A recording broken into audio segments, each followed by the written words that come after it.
little while ago. Joining me now is Education MEC Panyaza Lesufi. MEC, good evening, and thanks for your time. So, Rietondale High School, I mean, what we saw happen at the weekend, do you think it's just mischief-making? Do you think it has something to do with the name change? We don't want to prejudge, but obviously, if you go through the footage and some of the photos that we've released, it's quite clear that the name was the attack, because the paint that was brought was to paint anything that carried a new name. And everything that they've done around the new name. We have asked the police to investigate. The school is also investigating.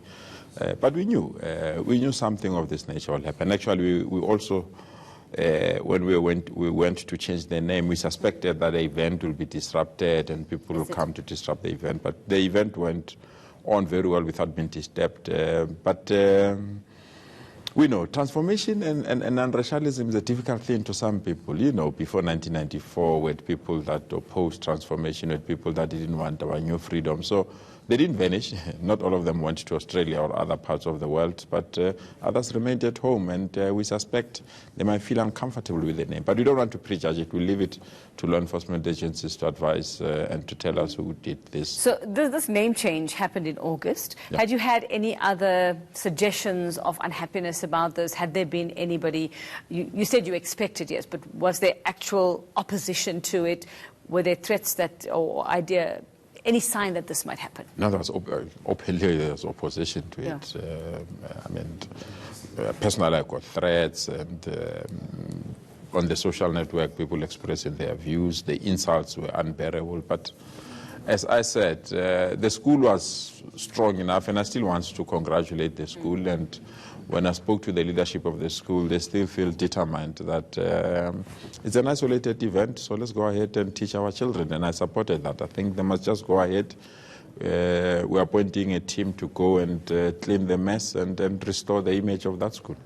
Any other schools or anywhere else where you've had name changes that you've experienced something like this? Yeah, there is a process. I mean, we've received almost 17 requests from school governing bodies requesting that we change their names. It's a long process because you have to notify organizations that manage this thing, so that when you are on your GPS, you must not get the old name. Yeah.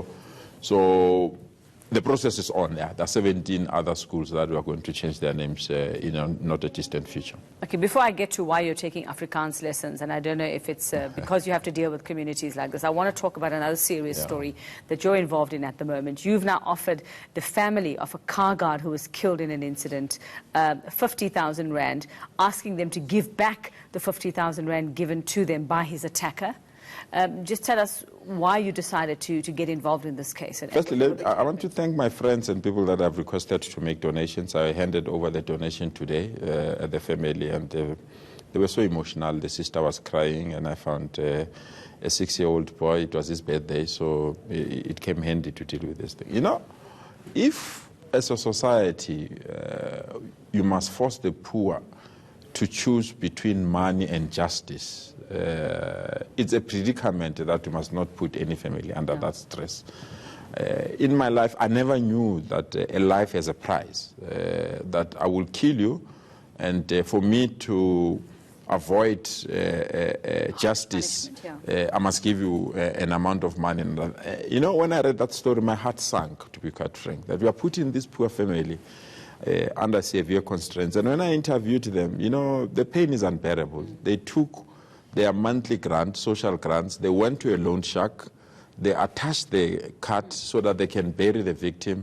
And unfortunately, after immediately burying the victim, the sister died as well. So they have to. So when this offer was made, they had no choice but to affect it.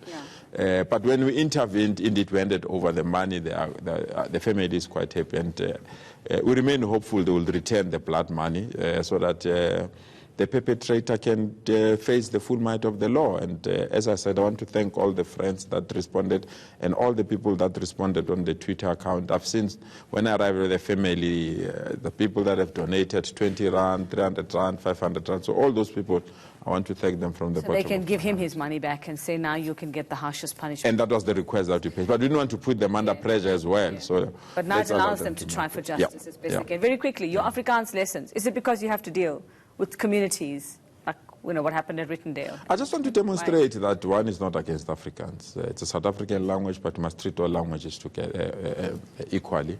And I'm invited to lots and lots of Afrikaans meeting where people want to demonstrate that they've embraced non-racialism, they embraced transformation. But when I go to those meetings, my Afrikaans is not that clean. So I've appointed a tutor to train me, to teach me Afrikaans. I mean, I studied Afrikaans, but just a refresh. Modern day Afrikaans. Yeah, modern Would they day not speak English to you? Did they refuse? No, they do. They do speak English, but I really feel that I want to demonstrate that Afrikaans is part of the South African language. We must protect all languages, and all languages must ensure that they grow, they are supported, and they can develop. So also that we can handy to know if anyone's talking about you, right, MEC? Yeah. They sometimes do, yeah. Okay, well, I wish you all the luck. Thank you so much. Show us your exam results and your exam. I'd love to see that. Yeah, let's push for that A+. Thank you very much. Thank you so much. Good luck with Thank other you so schools, much. and let's hope you find who's behind the Rietondale van. Truly appreciate it. Thank you so Very much. much. Panyaza Lesufi, MEC for Education in Gauteng.